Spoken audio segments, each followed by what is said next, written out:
얼마 전에 화성 탐사선 Perseverance호가 화성에 안착했지요.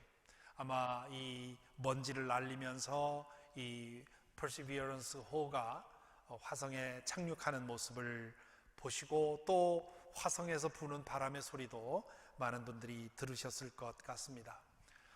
인간의 능력은 참으로 놀랍습니다. 어떻게 가보지도 않은 그 먼 거리에 있는 화성의 상태를 관측과 추론을 통해서 알아내고 그 기후에 맞는 인공위성과 기계를 만들어낼 수 있다는 말입니까? 과연 화성에는 생명체가 살 수 있을까라는 이 질문을 이번 이 Perseverance호가 풀어낼 수 있을지 궁금합니다. 현대판 돈키호테라고 하는 테슬라의 일론 머스크는 2050년까지 화성에 100만 명의 사람들을 이주시켜서 살게 하겠다고 하는 야심찬 계획을 가지고 있습니다. 이 미래학자들은 2050년을 아주 중요한 터닝 포인트로 생각을 합니다. 2050년이면 제가 92세 되는 해인데요. 이때까지 제가 두고 볼 수 있을지 모르겠습니다만은 이 2050년이 되면 유발 하라리 같은 사람은 이 인간의 수명이 거의 영생할 정도로 이 수명이 길어질 거라고, 인간이 거의 불멸의 존재가 될 거라고 예상을 합니다. 또 이 테슬라의 사장인 일론 머스크는 100만 명을 화성에 이주시키겠다고 얘기를 하고요. 또 반대로 환경학자들은 2050년이 되면 이 지구는 인간이 더 이상 살 수 없는 그 환경 파괴로 인해서 그런 세상이 될 수 있을 거라고 얘기를 합니다. 지금까지 인간의 노력의 초점은 두 가지였습니다. 하나는 우리를 에워싸고 있는 이 공간의 한계를 넘어설 수 없을까? 그래서 50년 전에는 달에 착륙을 했고요. 이제 50년 후에 화성에 인공위성을 보내게 되었습니다. 또한 시간의 제약을 넘어서려고 하는 것입니다. 100년이라고 길어야 100년이라고 하는 이 인간의 수명을 어떻게 넘어설 수 있을까? 혹은 과거로 돌아가서 과거의 잘못된 것을 내가 좀 수정할 수는 없을까라고 하는 이 시간의 제약을 벗어나고자 하는 노력입니다. 2050년에 이르면 이 두 가지 한계를 넘어설 수 있을까 궁금합니다. 알고 보면 이 모든 노력은 이 한계 안에서 몸부림치는 것이지요. 우리가 화성으로 이주한다 한들 거기에는 공간의 제약이 없습니까? 또 인간의 그 의학과 과학 문명으로 인간의 수명을 늘린다 해도 이 시간의 한계 안에 있는 것은 변함이 없습니다. 이 시간과 공간의 한계를 넘어서는 진정한 방법이 있습니다. 그것이 바로 믿음입니다. 믿음은 우리가 갇혀 있는 이 시간과 공간의 한계를 뛰어넘는 차원에 눈뜨는 것이지요. 그 하나님 나라를 경험하는 것입니다. 그리고 죽은 후에 그 하나님의 차원으로 옮겨가는 것이고요. 마지막 날에 그 하나님의 나라가 이 모든 우리가 살고 있는 이 우주를 삼켜서 모든 것을 변모하는 새하늘과 새 땅을 소망하는 것이 우리의 믿음입니다. 오늘 읽은 본문에 보면 베드로 사도가 한 말 중에 아주 이해하기 어려운 말씀이 나옵니다. 지난주 우리는 18절 한 절을 보았는데요. 거기서 이렇게 말씀하시지요. 성경 보시기 바랍니다. 18절에 보면 그리스도께서도 죄를 사하시려고 단 한 번 죽으셨습니다. 곧 의인이 불의한 사람을 위하여 죽으신 것입니다. 그것은 그가 육으로는 죽임을 당하시고 영으로는 살림을 받으셔서 여러분을 하나님 앞으로 인도하려는 것입니다. 예수께서 십자가에서 죽으심으로 이루신 일들을 설명을 하는 것이지요. 그렇게 말한 다음에 19절에서 이렇게 말합니다. 그는 영으로 옥에 있는 영들에게도 가셔서 선포하셨습니다. 그는 영으로, 여기서 그는 예수님을 말하는 거죠. 영으로 옥에 있는 영들에게도 가셔서 선포하셨습니다. 이게 무슨 말일까? 종교개혁자 마르틴 루터는 성경을 주석하면서 이 19절에 대해서 뭐라고 하느냐 하면, 솔직히 나는 베드로 사도가 무슨 말을 하려고 하는지 알지 못한다고 아주 자신의 부족함을 선선히 시인을 했죠.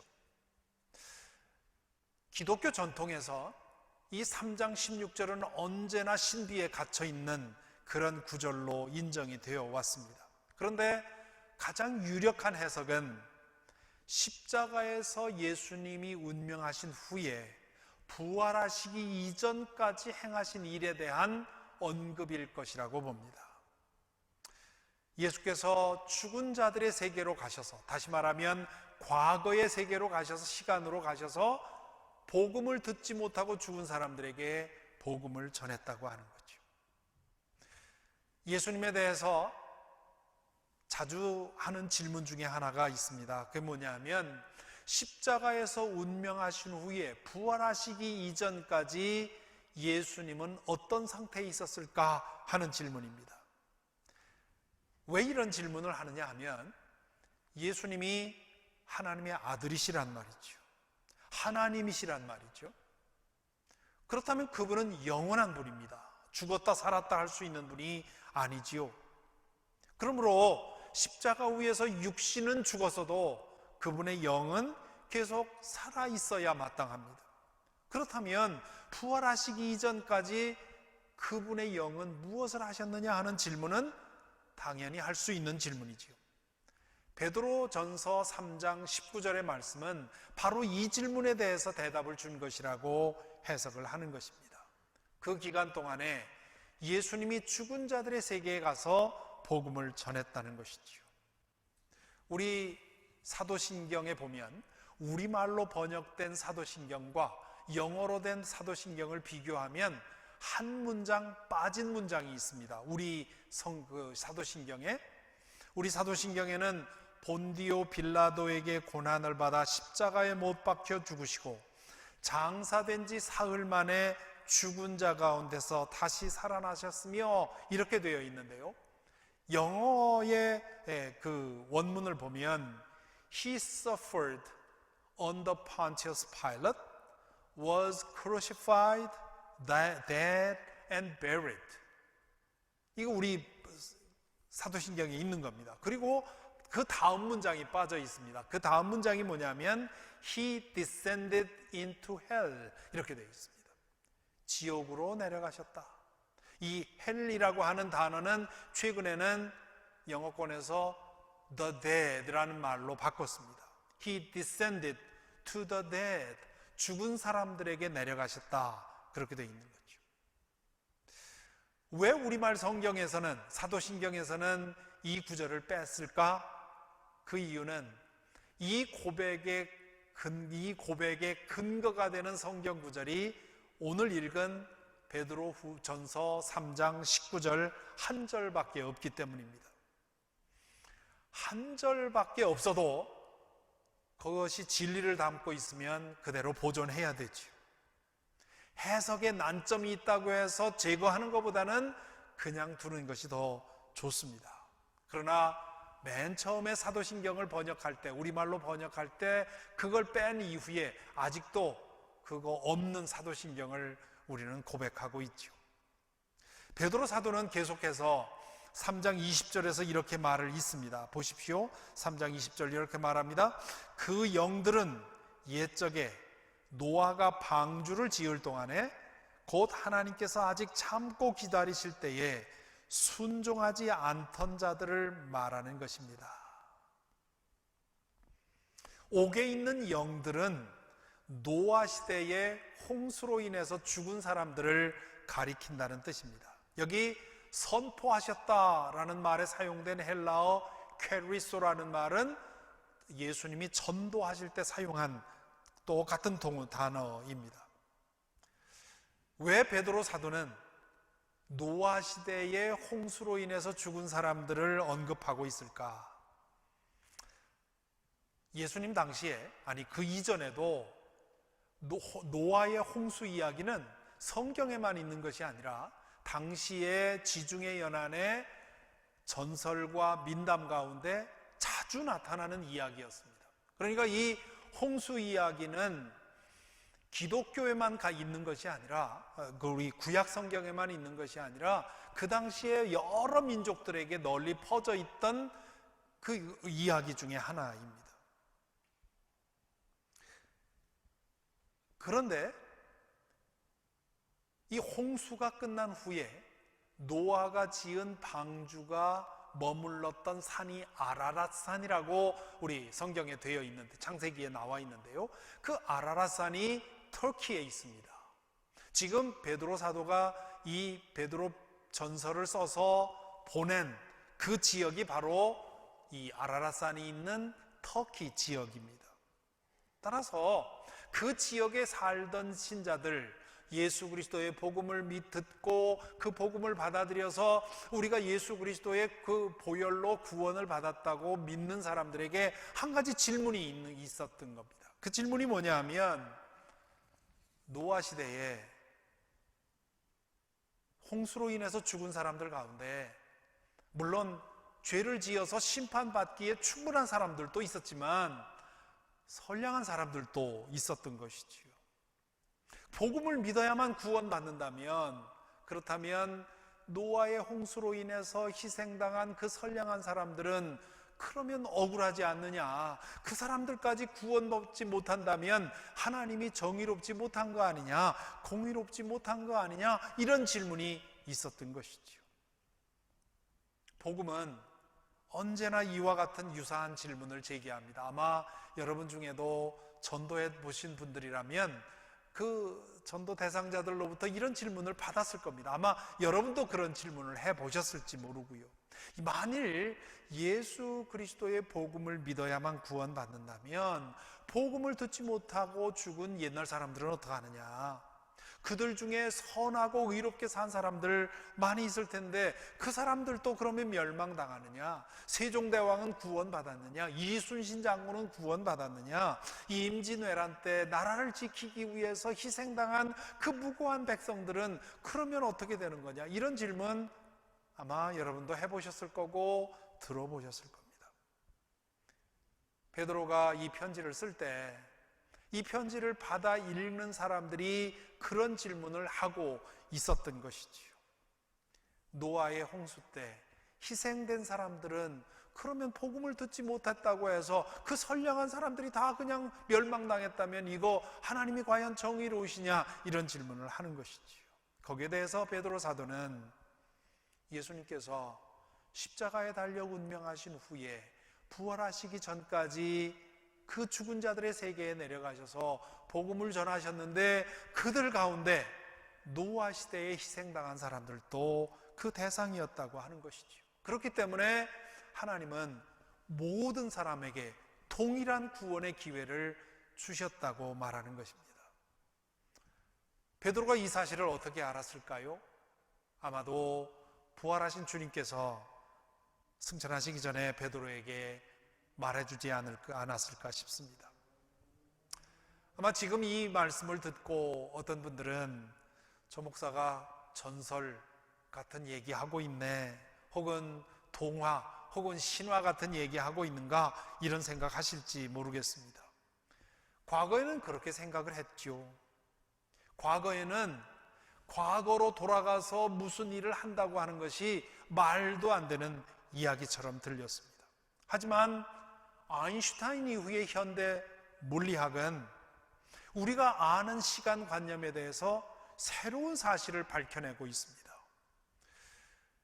유튜브에 가셔서 이 시간에 대한 그런 영상들을 보면 오늘날 탑 클래스의 물리학자들이 시간에 대해서 강의한 영상들이 많습니다. 저도 시간과 영혼에 대한 관심이 많기 때문에 이것들 중에 몇 개를 보고 이해하려고 애를 쓰는데요, 저 같은 인문학도로서는 도무지 이해할 수가 없습니다. 하지만 그 자세한 내용은 이해할 수 없지만 적어도 큰 골격은 이해할 수 있습니다. 현대 물리학이 시간에 대해서 말하는 요점은 지금 우리가 경험하는 시간, 과거에서 현재로, 현재에서 미래로 일직선으로 흘러가는 이 시간의 흐름은 착각이요 환상이라는 겁니다. 우리는 과거는 이미 지나갔다고 생각하지만 실은 과거도 그대로 있다는 겁니다. 다만 우리가 그것을 보지 못할 뿐이라는 거죠. 미래는 아직 오지 않은 것이 아니라 미래는 이미 일어난 일이라는 거예요. 다만 우리가 그 미래를 보지 못하고 있기 때문에 우리가 그걸 알지 못하는 것이지요. 왜 우리는 이 시간에 대해서 이렇게 착각하고 살까? 1차원 시간의 한계 안에 묶여 있기 때문입니다. 시간이라는 일직선에 서서 우리는 꼼짝없이 앞으로 갈 수밖에 없습니다. 어떤 소설가가 자신의 작품에 그런 말을 쓴 것을 기억합니다. 인간은 태어나서부터 뒷걸음으로 죽음을 향해서 끊임없이 전진해가는 존재다. 태어나서 죽음이 싫으니까 죽음을 등지고는 그 과거만 바라보면서 뒷걸음 쳐서 죽음까지 가는 것이 인간이라는 거지요. 우리가 나아가는 방향을 미래라고 부르고 우리가 지나온 곳을 과거라고 부르죠. 우리는 지금 그 시간의 흐름 가운데 우리가 서 있는 지금밖에는 보지 못하는 겁니다.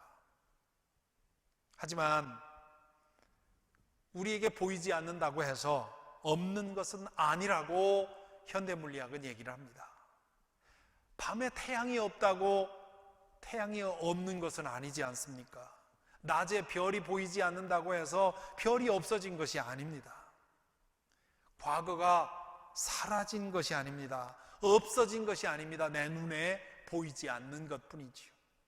미래가 아직 일어나지 않은 것이 아니라 내 눈에 그 미래가 보이지 않는 것뿐입니다. 이 현대 물리학의 결론은 우리 눈에 보이는 것이 전부가 아니라는 겁니다. 우리가 경험하는 세상이 전부가 아니라는 것이지요. 지금 우리가 경험하는 3차원 공간과 1차원 시간을 넘어서는 그런 초월적인 차원이 있다는 겁니다. 그러므로 우리가 그런 방법만 개발하면 미래로도 갈 수 있고 과거로도 갈 수 있다는 것이지요. 바로 이러한 현대 물리학의 이러한 이론과 이러한 그 교육이 된 까닭에 아마 최근 몇 년 동안 과거와 미래 혹은 현재와 미래가 서로 소통하는 그런 방식의 드라마나 그런 영화, 그런 소설들이 많이 나오고 있는 것을 아마 아실 것입니다. 과거에는 그런 얘기를 해봐야 통하지 않았어요. 상상도 할 수 없는 일이었기 때문이죠. 그런데 지금은 어느 정도 현대 물리학을 아는 사람들이면 그게 지금 우리가 방법을 몰라서 그렇지 가능할 수 있다는 생각을 하기 때문에, 그렇기 때문에 지금 현재 사는 사람이 과거로 가서 과거에 자기의 한 일을 뒤집어 놓는다든가, 혹은 미래에 있는 사람이 현재로 온다든가, 과거에 살던 사람이 현재로 온다든가, 이런 방식의 판타지 영화가 혹은 드라마가 만들어지는 것이지요. 현대 물리학이 말하는 것이 성경이 말하는 것과 정확히 일치한다는 뜻은 아닙니다. 하지만 성경이 말하는 것을 현대 물리학이 더 수긍하기 쉽게 만들어 주었습니다. 성경은 처음부터 영원히 있다고 하는, 절대가 있다고 하는 말씀을 해오고 있습니다. 영원이라고 하는 것은 1차원 시간이 무한정 길어지는 것이 아니라 1차원의 시간을 넘어서는 것을 말합니다. 시간의 흐름을 뛰어넘는 것입니다. 그래서 이 영혼에서 내려다보면 과거, 현재, 미래가 다 보이는 것이지요. 그것이 하나님의 시각입니다. 놀라운 사실은요, 지금으로부터 1900년 전에 살았던 어거스틴, 350년경에 활동했던 어거스틴이 쓴 고백록에 보면 현대 물리학자들이 시간에 대해서 말하는 것을 비슷한 말을 하고 있는 것을 보게 됩니다. 과거가 지나가거나 없어진 것이 아니라 그대로 있는 것이 아니면 우리가 어떻게 그 과거를 기억할 수 있겠는가? 미래가 이미 일어난 일이 아니라면 예언자들은 어떻게 그 미래의 일을 내다볼 수 있겠는가? 그런 말을 합니다. 그러면서 과거의 시간이나 미래의 시간은 어떤 면에서는 여전히 존재하는 것이라고 어거스틴은 얘기합니다. 영원은 아무것도 지나가는 것 없이 과거와 현재와 미래와 모든 것이 그대로 현재로 남아있는 것이 영원이고, 시간이란 항상 지나가는 것으로서 동시에 존재하지 못하는 것이라고 얘기를 합니다. 1900년 전에, 1800년 전에 어거스틴이 기도와 묵상을 통해서 깨달은 것을 오늘날 현대 물리학자들은 연구를 통해서 밝혀내고 있는 것입니다. 시간은 빛 때문에 생겨났습니다. 빛은 하나님께서 창조하신 것이지요. 그러므로 하나님은 시간을 넘는 차원에 계십니다. 그것을 우리는 영원이라고 부르지요. 어거스틴 시대 어거스틴의 고백록에 보면 당시에 신학자들에게 시비를 걸면서 제기했던 질문이 있습니다. 신학자들을 괴롭히기 위해서 하는 질문이었는데요, 하나님이 천지를 창조하셨다면 그러면 천지를 창조하기 전엔 무슨 일을 하셨습니까? 라고 질문하는 겁니다. 그런 질문에 대해서 많은 신학자들이 시달림을 받은 후에 나중에 뭐라고 답하기 시작을 했냐면, 너 같은 놈들을 위해서 지옥 만들고 계셨다, 그렇게 대답을 했다고 합니다. 그 얘기를 전하면서 어거스틴이 뭐라고 말하느냐 하면, 창조 이전이라는 말 자체가 성립 안 된다는 겁니다. 왜냐하면 하나님은 시간의 흐름을 벗어나 계시기 때문입니다. 빛이 있으라 했을 때 시간이 시작이 되었기 때문에 하나님은 영원한 차원에 계시지 시간의 흐름 안에 있기 때문에 창조 전, 창조 후라는 말이 성립이 안 된다는 거죠.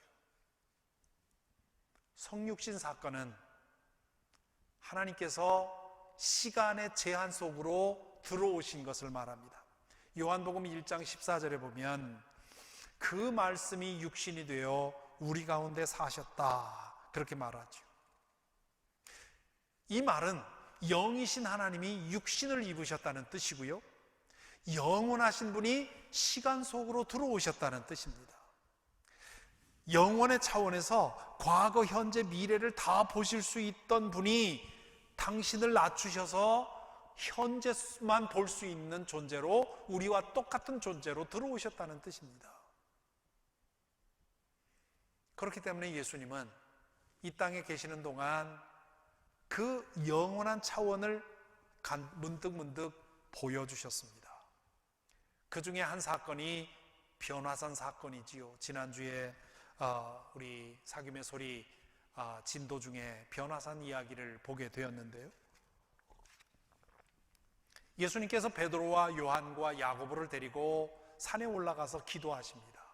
깊이 기도하시는 중에 예수님의 얼굴과 옷이 빛처럼 빛나는, 해처럼 빛나고 빛처럼 빛나는 그런 변화가 일어나지요. 그리고는 1100년 전에 살았던 모세와 700년 전에 살았던 엘리야가 나타나서 예수님과 함께 한자리에서 대화를 나누고 계신 겁니다.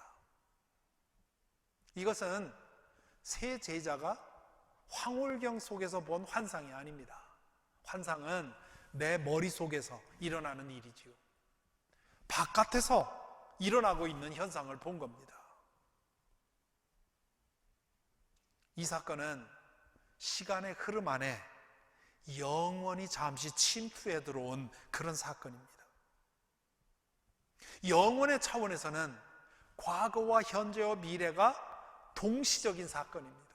그러니까 1100년 전에 있었던 모세와 700년 전에 살았던 엘리야와 예수님이 같은 자리에서 대화하고 있었던 것이지요. 이 사건 후에 예수님이 산에서 내려오면서 세 제자에게 뭐라고 당부하시는지 아십니까? 인자가 죽은 자라 사람들 가운데서 살아날 때까지 아무에게도 말하지 말라고 했습니다. 왜 그랬을까요?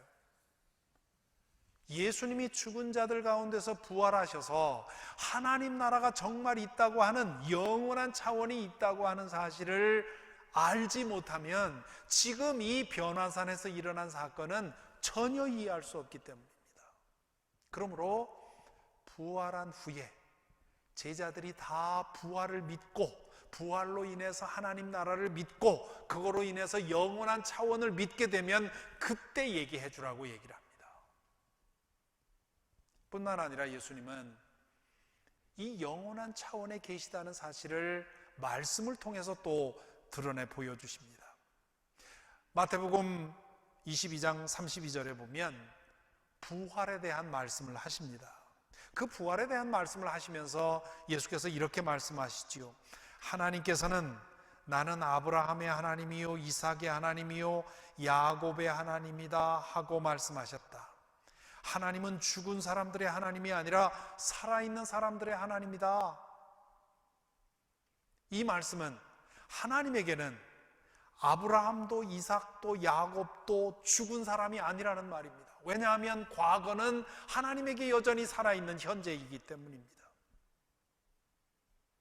하나님에게는 과거도 미래도 모두 현재입니다.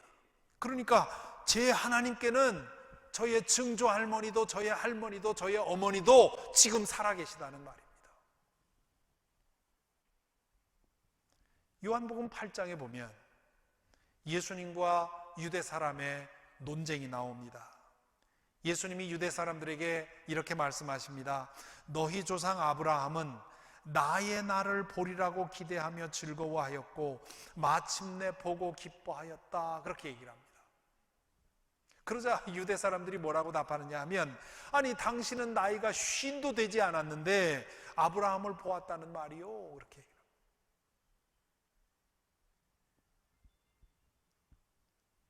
그러자 예수님이 뭐라고 대답하셨냐 하면 내가 진정으로 너희에게 말한다.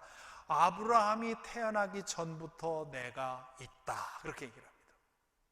그것이 요한복음 8장 58절입니다. 궁금한 분들은 찾아보시기 바랍니다. 내가 진정으로 너희에게 말한다. 아브라함이 태어나기 전부터 내가 있다. 이렇게 얘기를 하십니다. 이 말 때문에 유대 사람들이 돌을 들어서 예수님을 치려고 했죠. 우리 1차원의 시간 안에 우리에게는 시제가 매우 중요합니다. 과거, 현재, 미래, 과거 완료, 현재 완료, 미래 완료. 이 시제에 정확하게 맞춰서 말해야만, 그래야만 알아들을 수 있지요. 어제 저는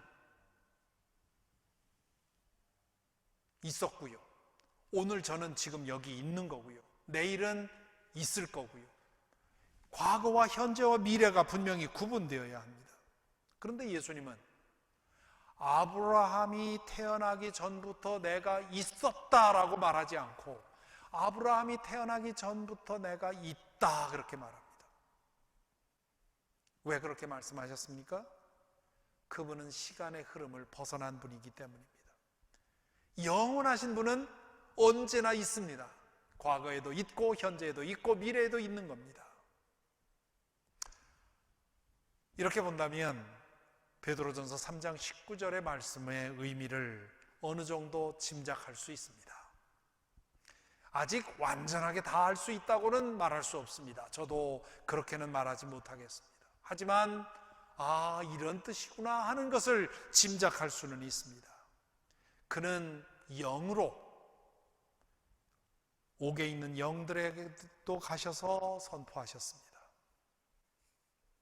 이 말씀은 십자가에서 운명하신 후에 부활하기 이전까지 그분이 죽은 자들의 세계에 가셔서 복음을 전하셨다는 뜻입니다. 1차원의 시간의 흐름을 벗어나셔서 과거로 돌아가셨다는 말이죠.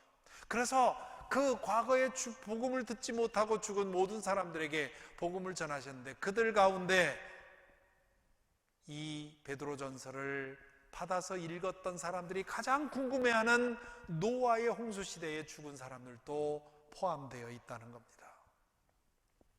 그러면 여기서 또 이런 질문을 하실 분도 있을 겁니다.